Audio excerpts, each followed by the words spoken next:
أعوذ بالله من الشيطان الرجيم بسم الله الرحمن الرحيم ما كان محمد أبا أحد من رجالكم ولكن رسول الله وخاتم النبيين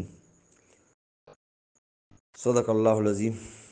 اللہ تعالیٰ پاک ارشاد مبارک تے قرآن کریم کی چې پیغمبر صلی الله علیه وسلم اخیری پیغمبر دی او پیغمبر صلی الله علیه وسلم فرمایي چې انا خاتم النبیین نبی بعدی، زه پیغمبرانو کې اخیری پیغمبر یم، زمانه پس بل پیغمبر نشته.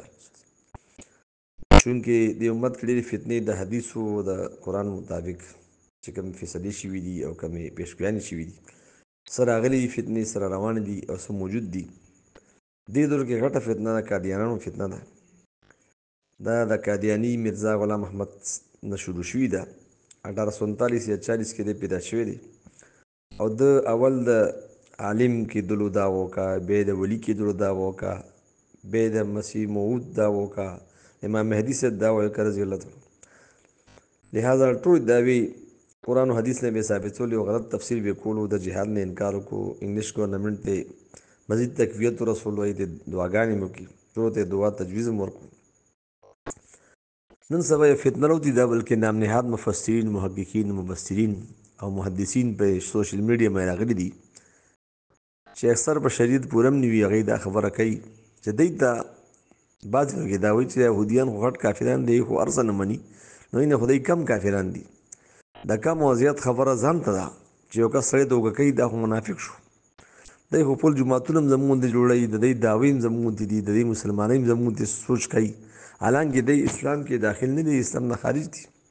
نو دی سره موږ چې دوکه کېږو نو اکثر یو کس غیر مسلم مسلمانېږي نو دی مسلمان کېږي، دی ځان طرف ته راوړي. دا منافقت دی، دروغګویي ده.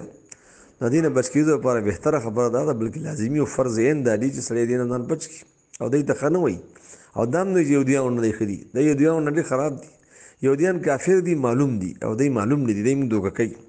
دا د سین سام دي. لہذا 1974 7 ستمبر باندې د پاکستان حکومت او ټول علماء کرامو، بیروني ملک اندروني ملک، ټولو په اتفاق سره دې ته کافرانو خطاب ورکړو، ارتداد اسلام مرتد کړل او 74 کې دا فیصله شوي. اوس بیا 2024 کې 7 ستمبر باندې انشاءالله دا ورځ را روانه ده. د لاهور په پاک ځمکه باندې د پاکستان فیصلې کېدونکي ځای باندې د مینار پاکستان د سوري لاندې به یو جلسه منعقد کېږي. تاسو نه بھرپور اپیل دی تاسو په تشریف راوړئ انشاءالله. ښه ځي ځای په ځای به دا جلسې کېږي، خو دې کې خامخا راشئ انشاءالله. د خدای تاسو ته جزای خیر درکړي، د پیغمبر صاحب د محبت ثبوت ورکړي. السلام علیکم ورحمة الله وبرکاتہ.